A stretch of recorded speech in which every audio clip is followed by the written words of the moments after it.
नमस्कार। अगर आपको लगा कि कुछ लोगों के लिए, लुटियंस ब्रिगेड के कुछ हाई-फाई पत्रकारों के लिए जो कुछ डॉलर्स के लिए भारत के खिलाफ जहर और प्रोपेगेंडा करने से नहीं कतराते, उनके लिए और विपक्ष के कुछ नेताओं के लिए कम से कम कोरोना काल में मोदी विरोध से ज्यादा जरूरी कोरोना विरोध होगा, तो मैं कहूंगा कि आप कितने गलत थे। हमने एक ऐसे सोच लिया कि मोदी विरोध में ये मंडली फिर से एक बार देश विरोध में नहीं उतरेगी। जिस लॉबी का साथ लगातार पाकिस्तान के साथ रहा है, कश्मीर पर, सर्जिकल स्ट्राइक पर, 370 पर, सीए कानून पर, आज फिर से पाकिस्तान परस्त वो लॉबी पाकिस्तान के सुर से सुर मिला रही है। देखिए ये ट्वीट इमरान खान का।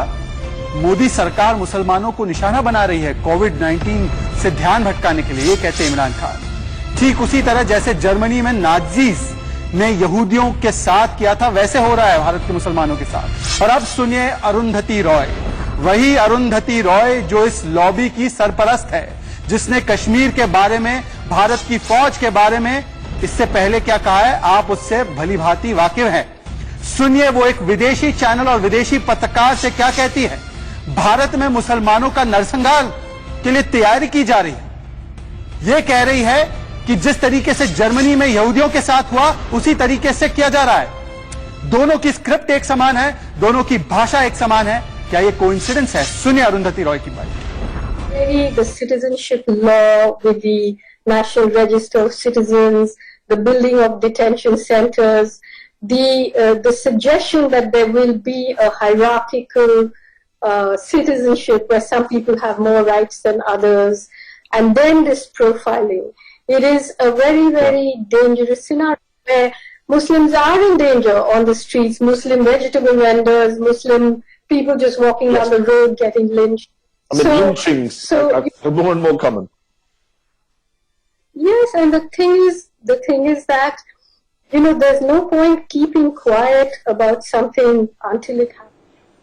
और ये सिर्फ अरुंधति रॉय नहीं है, कई सारे मोदी विरोधी पत्रकार और फेक न्यूज पोर्टल, कुछ विपक्ष के लोग, उनकी सोशल मीडिया की टीम लगातार अरब देशों के एम्बेसीज को, एम्बेसडर्स को ट्वीट करके कह रही है कि देखिए भारत में क्या हो रहा है। तबलीग जमात पर सवाल उठाने वाले लोग इस्लामोफोबिक है। भारत में मुसलमान विरोधी नफरत फैलाई जा रही है। उमर अब्दुल्ला, लेफ्ट के कई नेता, कांग्रेस के कुछ नेता इस नैरेटिव का समर्थन कर रहे हैं। क्या तबलीग जमात जो भारत में 30% कोरोना केस के लिए जिम्मेदार है, क्या उन पर सवाल उठाना, और जो हर रोज वो घटिया हरकत कर रहे हैं उस पर सवाल उठाना, क्या भारत के लिए, भारत के अंदर मुसलमानों पर सवाल उठाना हो गया?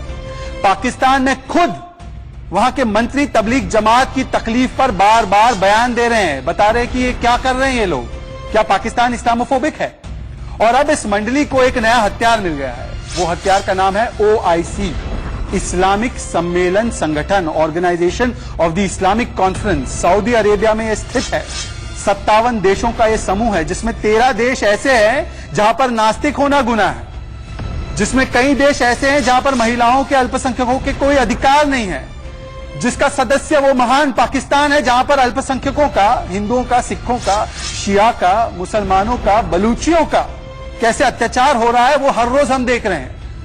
उसकी एक ह्यूमन राइट्स की बॉडी, उस OIC की ह्यूमन राइट्स की बॉडी भारत को लेक्चर दे रही है।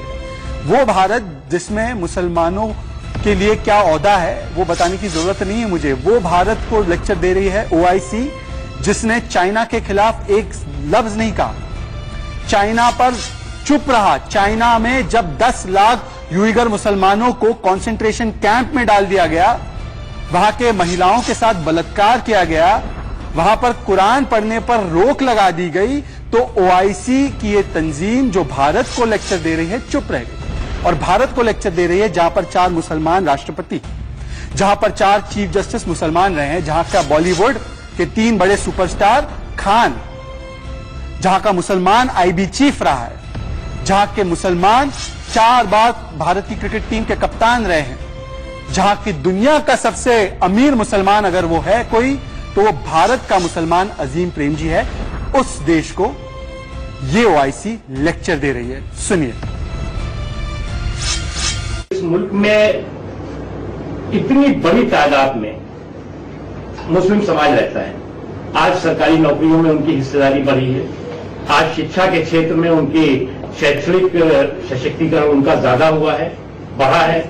उसके अलावा जो उनके और आर्थिक सशक्तिकरण की दिशा में वो आगे बढ़े हैं। अगर देश तरक्की कर रहा है तो वो भी तरक्की कर रहे हैं। तो ये थे मुख्तार अब्बास नकवी, बता रहे थे कि भारत में मुसलमानों के साथ कभी भी कोई डिस्क्रिमिनेशन नहीं हुआ है। और आज मेरा हैशटैग यही है कि पाक लॉबी डिफेम्स इंडिया। क्या ये भारत में जो भारत के खिलाफ लॉबी है उनका और पाकिस्तान का इस्लामोफोबिया को लेकर यह महागठबंधन नहीं है? ओआईसी के बहाने मोदी सरकार पे हमले की बात करने की बात नहीं कर रही है लॉबी। जमात पर सवाल उठाना इस्लामोफोबिया का बवाल कैसे हो गया? मोदी विरोध में क्या देश विरोध मंजूर है इस लॉबी को? और मोदी विरोधियों का हाथ बार बार पाकिस्तान के साथ क्यों? अब पाकिस्तान देगा लेक्चर अल्पसंख्यकों के और उनके अधिकारों के हमें, ये नौबत आ चुकी है।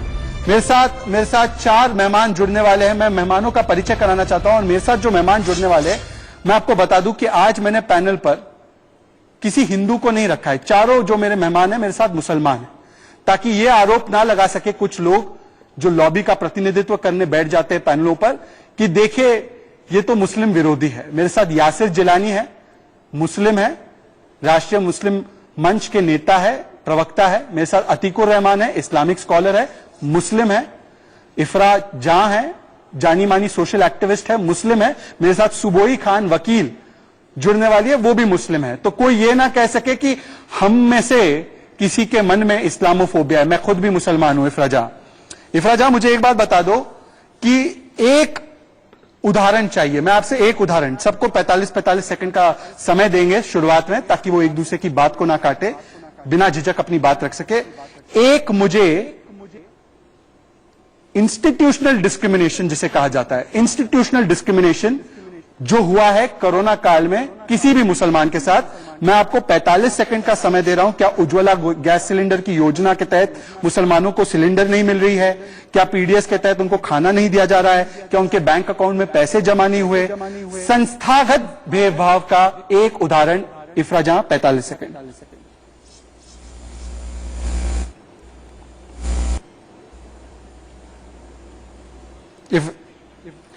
अतीकुर रहमान, एक उदाहरण चाहता हूं। इफरा जहां आपकी ऑडियो ठीक करके आ रहा हूं मैं आपके पास। अतीकुर रहमान, एक उदाहरण दे दीजिए कि एक भी भारतीय मुसलमान के साथ जैसे अरुंधति रॉय सिखा रही है, भड़का रही है मुसलमानों को, जैसे इमरान खान झूठ फैला रहा है, भारत के एक भी मुसलमान के साथ इंस्टीट्यूशनल डिस्क्रिमिनेशन, संस्थागत भेदभाव कहां हुआ है इस पूरे कोरोना काल में? मुझे एक उदाहरण दीजिए। सबसे पहले मैं बता दूं कि मैं क्योंकि नेशनल मीडिया के ऊपर बात कर रहा हूं, मैं मुसलमान नहीं हूं, मैं पहले हिंदुस्तानी हूं और हम सब पहले हिंदुस्तानी हैं।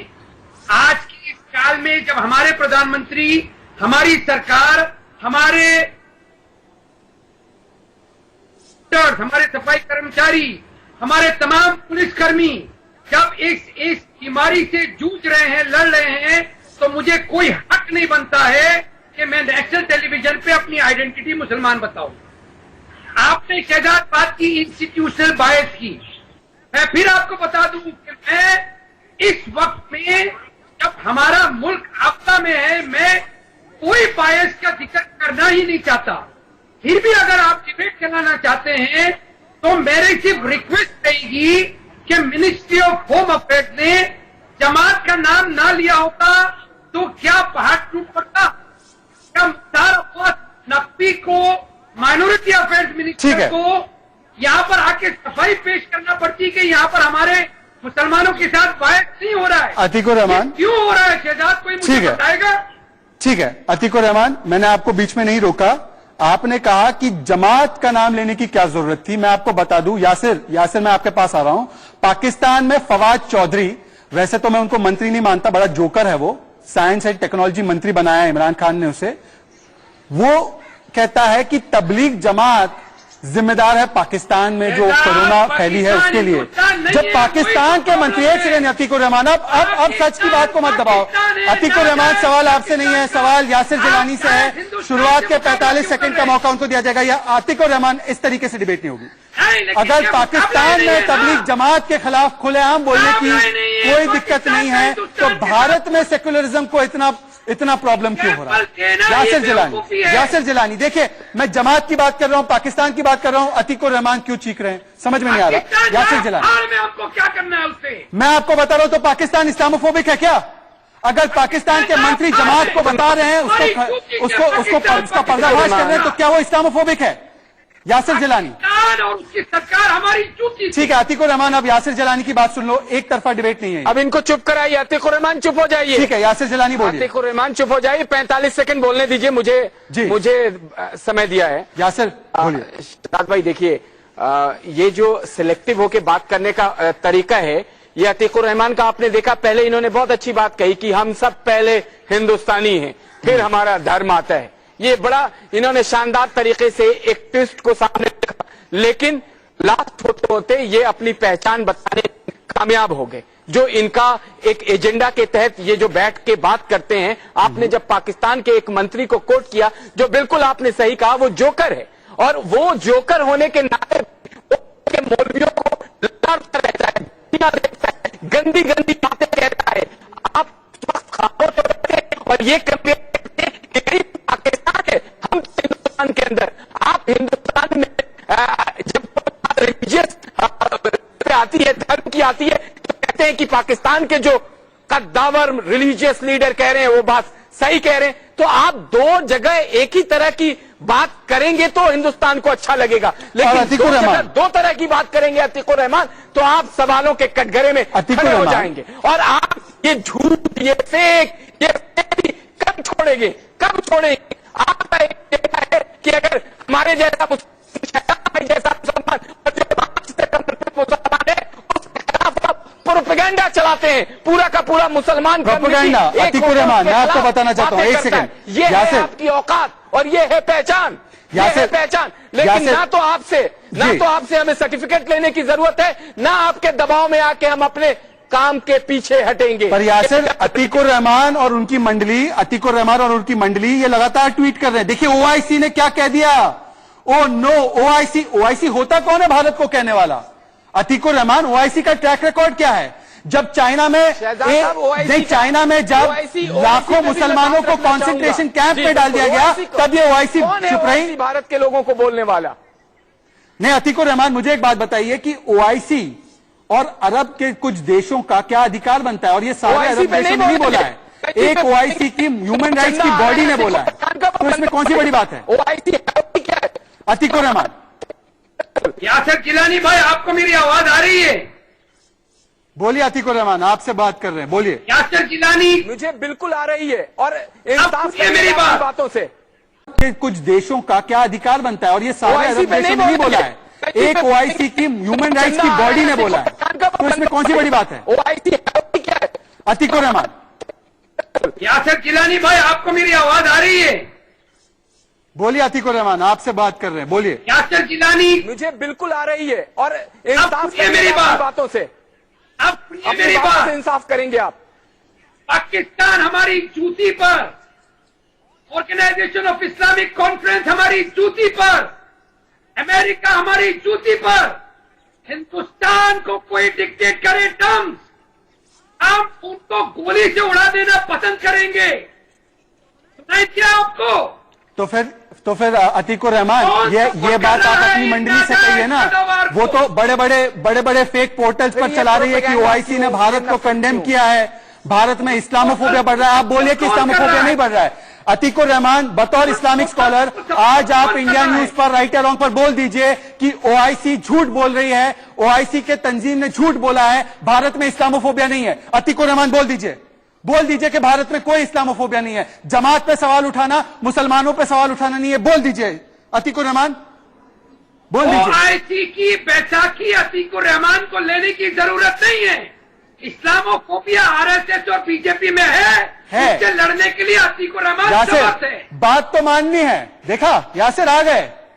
ओआईसी की बात को समर्थन देने के लिए, इमरान खान की बात को समर्थन देने के लिए आ गए अतीकुर रहमान। अपनी जो सोच है आराम से पहुंचा सकता है अतीकुर रहमान साहब। अतीकुर रहमान, यासिर देखिए, बातों का समर्थन तो कर रहे हैं पाकिस्तान के नागरिक का। अतीकुर रहमान को नहीं है। अतीकुर रहमान,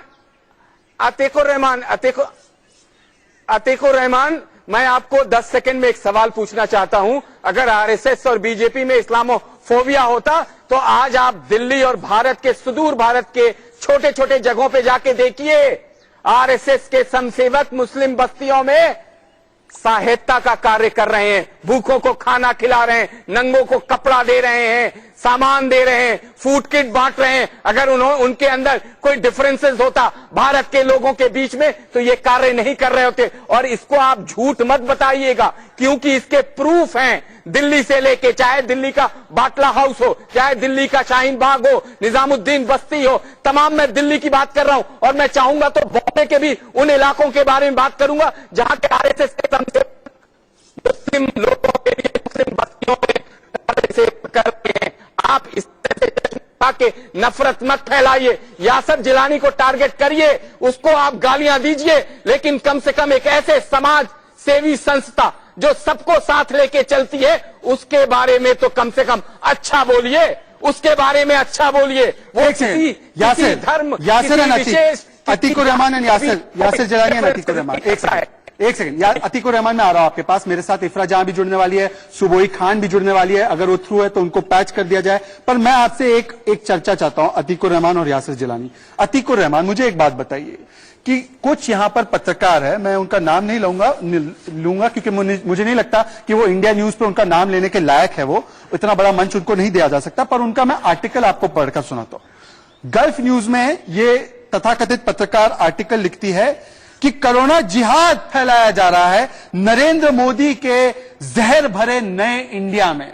अब अतीकुर रहमान, मुझे एक बात बताओ कि अगर मरकज से जुड़े हुए लोग थूकते हैं, मुरादाबाद में पथराव करते हैं, गाजियाबाद में अश्लील हरकतें करते हैं और हम उन जमातियों को उन हरकतों के लिए जाहिल कहते हैं जैसे पाकिस्तान में कहा जा रहा है, तो ये इस्लामोफोबिया है। अतीकुर रहमान, क्या जमात के अधर्म पर हम धर्म का बुर्का डाल दे क्या? ना बोले कि इन्होंने इतना फैलाया है कि ये हरकतें कर रहे हैं, कोरोना वॉरियर्स को टारगेट कर रहे हैं। अतीकुर रहमान। शहजाद, पहले मैं बात की जवाब देना चाहूंगा यासर भाई का। उन्होंने कहा आरएसएस वाले तमाम यहां पर सोशल वर्क कर रहे हैं कोविड-19 में, तो क्या कोई मुसलमान ऑर्गेनाइजेशन नहीं कर रहा है? यहां पर अगर कोई इस्लामोफोबिया फैला रहा है, मैंने कब कहा कि नहीं कर रहा है? वो सिर्फ और सिर्फ मैंने कब कहा कि नहीं कर रहा है? लेकिन जो ऑर्गेनाइजेशन काम कर रहा है उसको सराहिए, उसके कार्य को सराहिए। आप सुन पा रहे हो? मैं आवाज आ रही है? अतीकुर रहमान, आप अपनी बात रखिए। यासिर, उनको अपनी बात रखने दीजिए। आप दो ही मेहमान हैं, मैं अतीकुर रहमान की पूरी बात सुनना चाहता हूं। उनका झूठ, उनका प्रोपेगेंडा आने दीजिए सामने देश के। जी अतीकुर रहमान जी, बताइए। पर मुझे इस बात का जवाब दीजिए ना कि यहां पर कंसंट्रेशन कैंप बन रहे हैं क्या? अतीकुर रहमान, अरुंधति रॉय कह रही है कि भारत में मुसलमानों को उनका नरसंहार करने की तैयारी हो रही है। क्या ऐसा लग रहा है आपको? सच बताइए ना, मोदी विरोध में इतना झूठ मत बोलिए।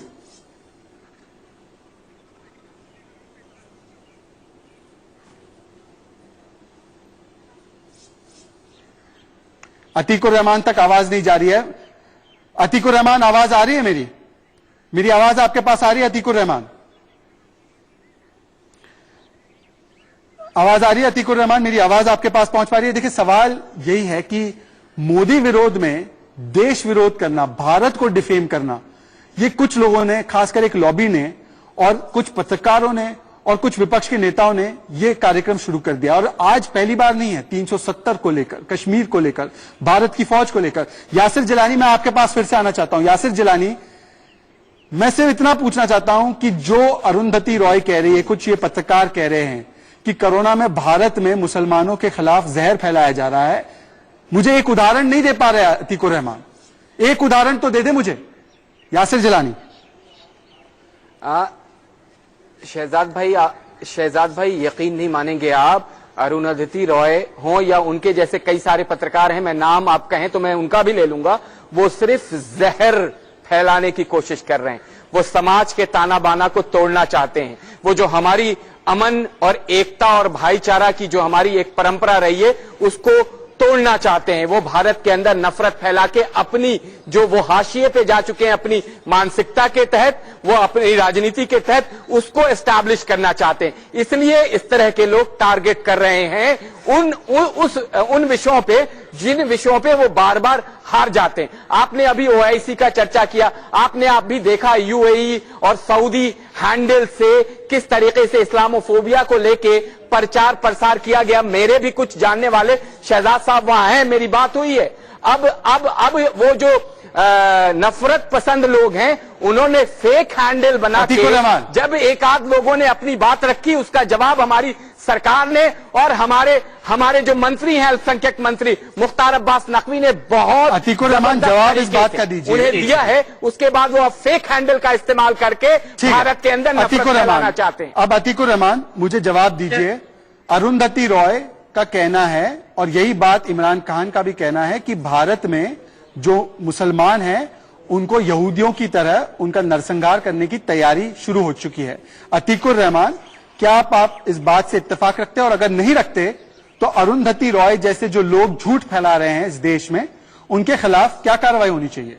अतीकुर रहमान पोजीशन लीजिए। आज आपने कहा भारत के पहले हैं। अरुंधति रॉय शहजाद और अरुंधति रॉय जैसे बहुत सारे जर्नलिस्ट जो सरकार की आलोचना करते हैं, बीजेपी की रग रग से वाकिफ हैं, वो जो भी आर्टिकल लिखते हैं वो इसलिए लिखते हैं कि ये सरकार उस आरएसएस के रंग में ना रंग जाए जिसने बेड़ा उठाया है मुसलमानों को खात्मा करने का। अतीकुर रहमान, अरुंधति रॉय सच बोल रही है, समर्थन करते हैं ताकि ये मोदी सरकार उनके बहकावे में आकर हमारे संविधान का गला घोट बैठे।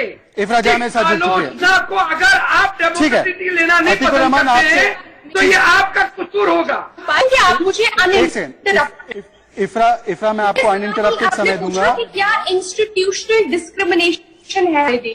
मैं आपसे पूछ रहा हूँ, एक सेकंड। इंस्टीट्यूशनल डिस्क्रिमिनेशन दलित के खिलाफ है, महिलाओं के खिलाफ भी। तो क्या मतलब ये है कि दलित महिला पीड़ित नहीं है? गलत। इंस्टीट्यूशनल डिस्क्रिमिनेशन एक ही डिस्क्रिमिनेशन नहीं हो सकता। दूसरी बात, तो फिर क्या डिस्क्रिमिनेशन है जिससे परेशानी या सवाल होगा?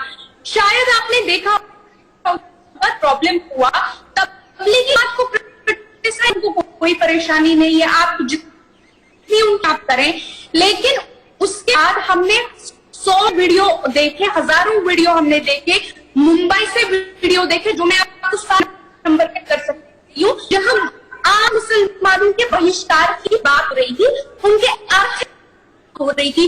मुंबई में भी आरएसएस के वीडियो आप ठीक है। अब इफ्रा, मैं आपसे एक सवाल पूछ सकता हूँ? आप तीन ही मेहमान हैं, मैं आपसे एक सवाल पूछ सकता हूँ इफ्रा?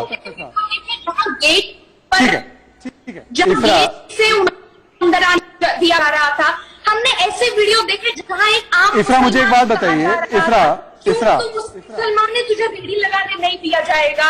एक महिला ऐसी थी जिनका अबॉर्शन किया, लेकिन अस्पताल ने उनको ट्रीट करने से मना कर दिया, बोला तो मुसलमानों अपना खून खुद साफ करो। अच्छा, तो एक सेकंड। अब पहली बात तो मैं आपको बता दूं इफ्रा, एक सेकंड। अब इफ्रा सुन लीजिए, सवाल सुनिए, मैं आप ही से बातचीत कर रहा हूँ। इफ्रा सवाल तो ठीक है। अब इफ्रा सवाल का जवाब भी तो लेंगे आप, और सवाल भी सुनेंगी दूसरा। ठीक है इफ्रा, अब सवाल सुनिए। इफ्रा आप सवाल सुनिए, आपकी ऑडियो भी ठीक करा रहे हैं, आपकी ऑडियो ठीक से नहीं आ रही है। इफ्रा सवाल सुनिए, हम संवाद कर रहे हैं, ये एक तरफा आपका मंच नहीं है बोलने का। इफ्रा जहां, बाय द वे इफ्रा जहां एक खबर छापी गई थी, इफ्रा जहां की ऑडियो भी ठीक कराई जाए। इफ्रा जहां Yasir Jilani into the debate, Yasir Jilani एक खबर छपवाई गई थी, अहमदाबाद के एक अस्पताल में हिंदू मुसलमान को सेग्रीगेट किया जा रहा है, पता चला वो झूठी खबर थी। अब मैं इफ्रा जहां से पूछना चाहता हूं, इफ्रा जहां जो उदाहरण दे रही है, जब देश में सबसे बड़े दंगे हुए और वो बीजेपी का कार्यकाल नहीं था, तब इफ्रा जहां को नहीं लगा कि इस्लामोफोबिया हो रहा है। आज उनको लग रहा है इस्लामोफोबिया हो रहा है। जब मैं उनसे कह रहा हूं कि सरकार की तरफ से कोई भेदभाव का एक उदाहरण दीजिए, तो बोल रही है मेरे पास कोई उदाहरण नहीं है। यासिर जिलानी। देखिए, इनसे अगर पूछे कि 84 का नरसंहार जो हुआ उस पर इफ्रा जान ने कभी कोई बात रखी? नहीं रखी। खुद कश्मीर में जिस तरीके के मामले आए 90s में, कश्मीरी पंडितों को किस तरीके से नरसंहार करके वहां से निकाला गया, मारा गया, बलात्कार किया गया, कोई नहीं उठाया। और भागलपुर से लेके मुजफ्फरनगर तक हजारों हजार दंगे हैं जो दूसरी सरकारों में उस वक्त इस्लामोफोबिया जैसी कोई बात नहीं आई। अब एक साजिश के तहत ये इतनी बड़ी बात को सामने आखिर जो लोग लाने में कहीं ना कहीं कामयाब हो रहे हैं, उस पर सवाल क्यों नहीं उठाती इफ्रा जहां या अतीकुर रहमान? उनसे बात करिए। भाजपा, मोदी जी, ये क्या है?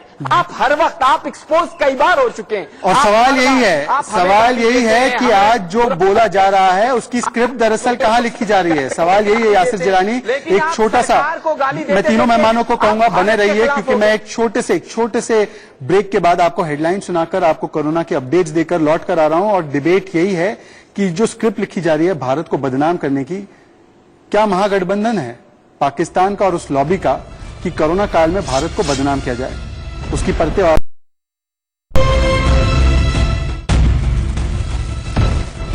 लौट कर आइए राइट अराउंड में, जहां पर सवाल है कि क्या यह महागठबंधन है इस्लामोफोबिया के हवाले से भारत को बदनाम करने का कुछ मोदी विरोधियों का। मेरे साथ 4 मेहमान जुड़ चुके हैं, मैं परिचय फिर से कराना चाहता हूं।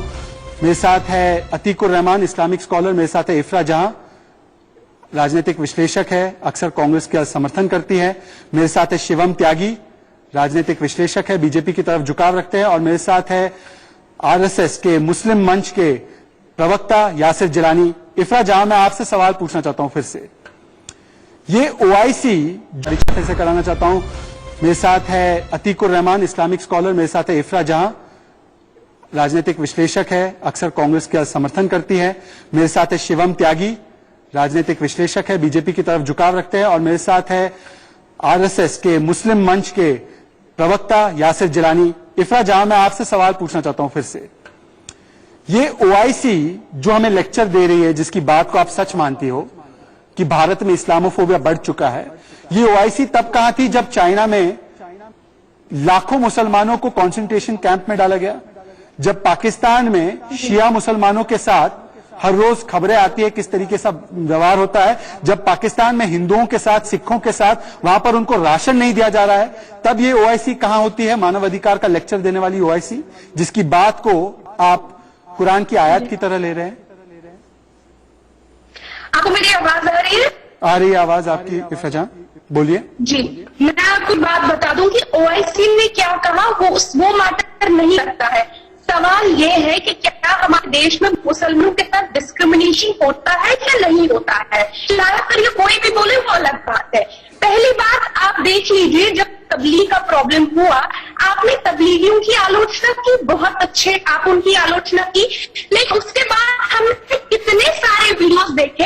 जो मुंबई से वीडियो था जहां आम लोग कह रहे थे कि हम मुसलमानों का आर्थिक बहिष्कार करेंगे, हमने देखे। हमने ऐसे वीडियोस भी देखी जहां आम मुसलमान रेडी वाले को अपना रेडी लगाने नहीं दिया, जिनकी वो मुसलमान है, जहां कॉलोनी में मुसलमानों को अंदर नहीं आने दिया जा रहा है। इफ्रा जहां, ऐसी मानसिकता पहली बार दिखी है आपको? एक वीडियो ऐसा भी ये मानसिकता, यासिर जिलानी, मुसलमान यासिर जिलानी, मुझे एक बात बताइए, इलाज करने से मना कर दिया। यासिर जिलानी, अगर ऐसी 1-2 घटनाएं सामने आती है तो इसके लिए मोदी सरकार जिम्मेदार है क्या? मोदी सरकार ये करवा रही है?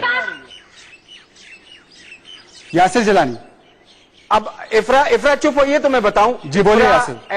ऐसी घटनाओं पे सबने खंडन किया, एक आवाज में सबने खंडन किया, बट इन इंसिडेंट को आप डायरेक्ट सरकार के साथ नहीं जोड़ सकती। और ये भी आपको सोचना चाहिए कि आखिर ये हालात कैसे बने, क्यों आपने अपना जो किरदार है उसको आपने नीचे गिरा दिया, क्यों आपने अपना जो किरदार है वो नीचे गिराया, क्यों आप क्यों थूक रहे हैं, आप क्यों शॉट कर रहे हैं, आप क्यों डॉक्टरों को मार रहे हैं, पुलिस वालों को मार रहे हैं, क्यों मार रहे हैं? क्या क्या गालियां मार रहे होते हैं, कोई मुल्ली कहता है, कोई सुल्ली कहता है, कोई जिहादी। अरे आप ये विक्टिम प्ले मत करिए, ये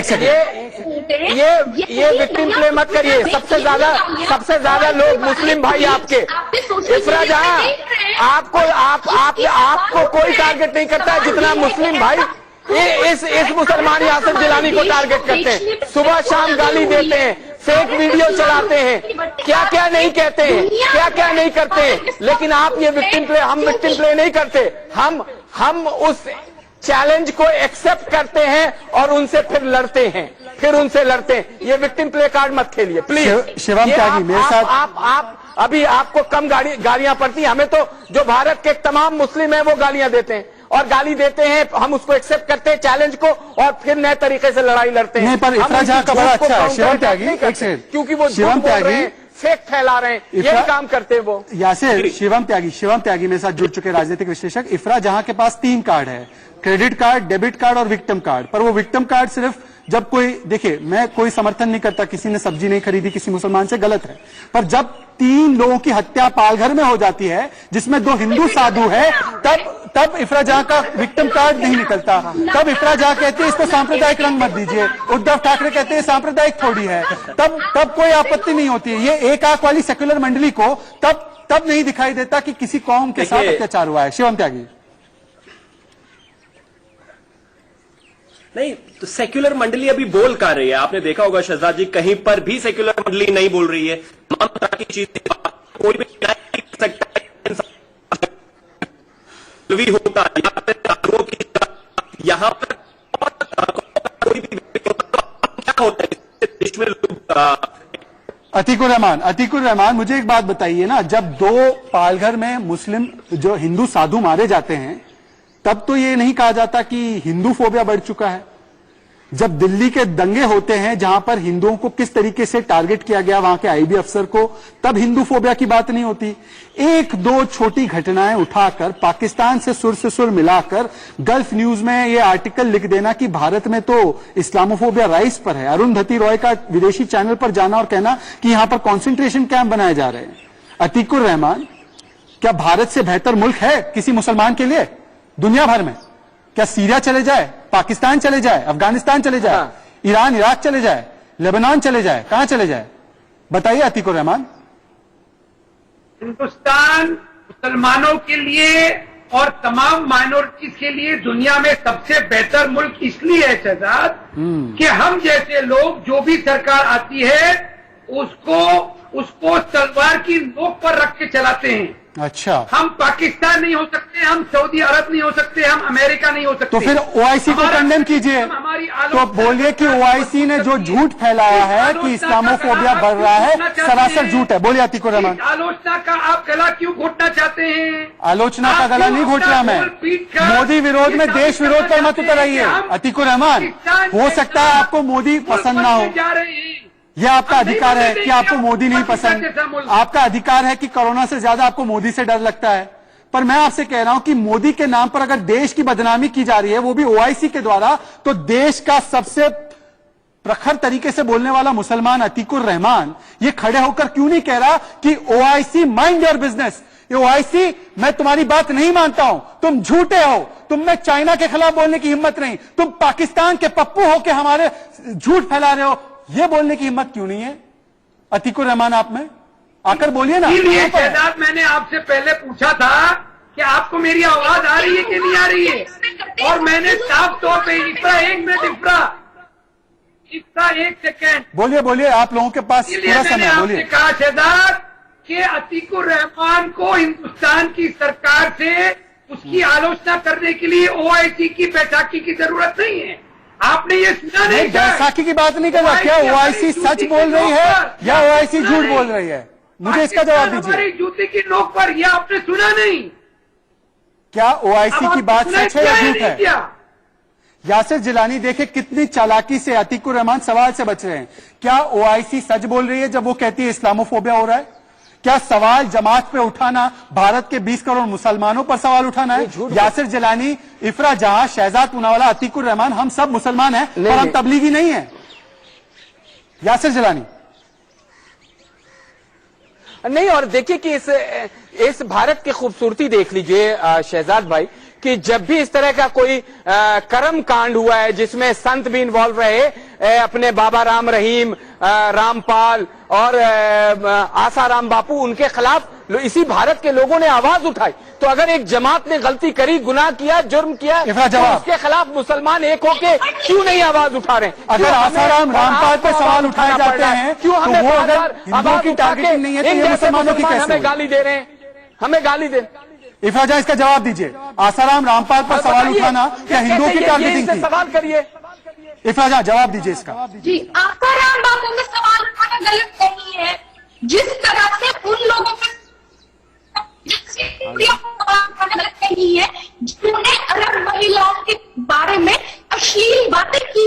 ये देखिए अनवेरिफाइड पुराने ट्वीट्स अब यहाँ पर लाकर उसको मत दोहराइए। अश्लील ट्वीट देखा जहाँ पे वो अरब महिलाओं के बारे में आप फिर से गोल पोस्ट चेंज कर रही है इफ्रा जहां। मेरा सवाल बड़ा सीधा है, अगर आसाराम पे सवाल उठे, अगर सवाल उठे लव चार्जर बाबा पर, अगर सवाल उठे रामपाल पर, तो किसी भी हिंदू ने आकर ये नहीं कहा कि देखिए हिंदुओं को टारगेट किया जा रहा है। पर इफ्रा जहां यहां पर रोज आकर कहती है तबलीग से सवाल मत पूछो, आप मुसलमानों को टारगेट कर रहे हैं, ये क्यों, ऐसा क्यों?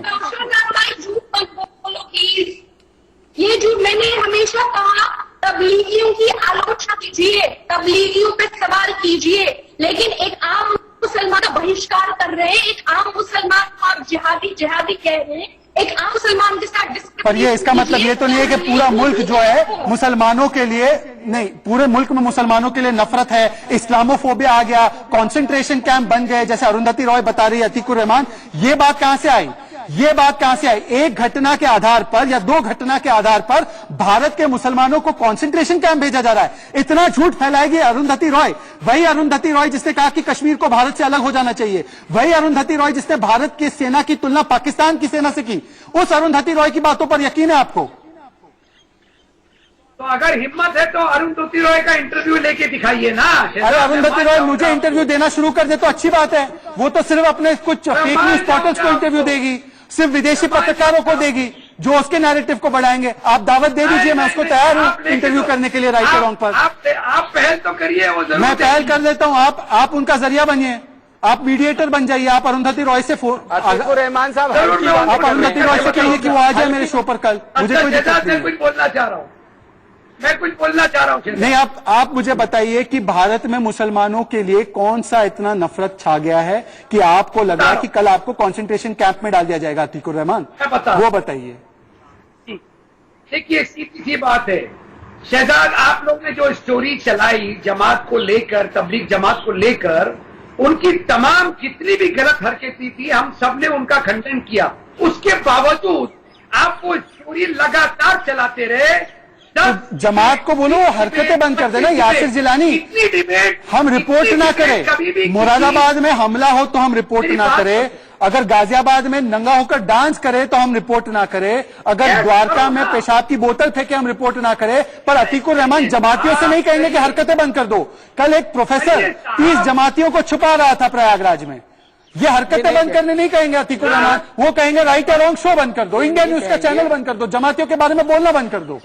यासिर जिलानी, ये फ्रीडम ऑफ स्पीच नहीं, मेरी बात हाँ, ये नहीं कहेंगे, ये नहीं कहेंगे, ये नहीं कहेंगे, ये सेलेक्टिव, देखिए ये सेलेक्टिव होके बात करते हैं अतीकुर रहमान, और इनको कोई भी चीज गलत दिखाई दे तो ये नहीं, ये आप देखिए इन लोगों का, ये सारे के सारे पिछले 2-2.5 साल से लगातार डिबेट कर रहे हैं। ये कौन सी डिबेट कर रहे हैं? पिछले 2-2.5 साल से आप देखेंगे ये ट्रिपल तलाक के खिलाफ थे, ये बाबरी एक्शन कमेटी के साथ खड़े थे, ये सीए के खिलाफ जाके खड़े हो गए और भारत में नफरत फैलाने का काम किया। अब जब कोरोना जैसी महामारी आई है जिसमें एक आदमी ने गलती करी, पूरे भारत ने देखा कि उस जमात ने गलती करी है, मानवीय गलती होती है, अगर वो आदमी अच्छा होता अतीकुर रहमान तो वो सामने से आके माफी मांग सकता था, माफी मांग के कहता कि मैं भारत के सरकार के सामने, भारत के पुलिस प्रशासन के सामने अपने आप को सरेंडर करते हैं। लेकिन आपने कभी नहीं कहा कि वो ऐसा करे, आप तो अटैक करना शुरू कर दिया कि कैसे मुसलमानों को एक तरफ से टारगेट किया जा रहा है, क्यों मुसलमानों के लिए बोला जा रहा है। तो जो गलती मुसलमान करेगा उसको आप चिन्हित नहीं करेंगे, उसको उसकी पहचान नहीं बताएंगे कि तुम गलत कर रहे हो। क्या इस्लाम ने ये नहीं कहा है? ये बताइए आप, या आप इसका जवाब लेंगे? यासिर जिलानी इसका जवाब लेंगे राइट और रॉन्ग के आखिरी पड़ाव में। मोदी जी की मुखालफत, आरएसएस की मुखालफत, भाजपा की मुखालफत करते रहेंगे, ये कब तक चलेगा? बीजेपी की मुखालफत करिए, हम आखिरी पड़ाव में जाएंगे, एक छोटा सा ब्रेक लेना है मुझे। बीजेपी की मुखालफत करिए, मोदी की मुखालफत करिए, पर मोदी विरोध करते करते क्या पाकिस्तान परस्त लॉबी देश विरोध पर उतर आई है? ये सवाल होगा, आखिरी पड़ाव में होगा राइट या रॉन्ग। तीनों मेहमानों से जवाब लेंगे आखिरी पड़ाव में।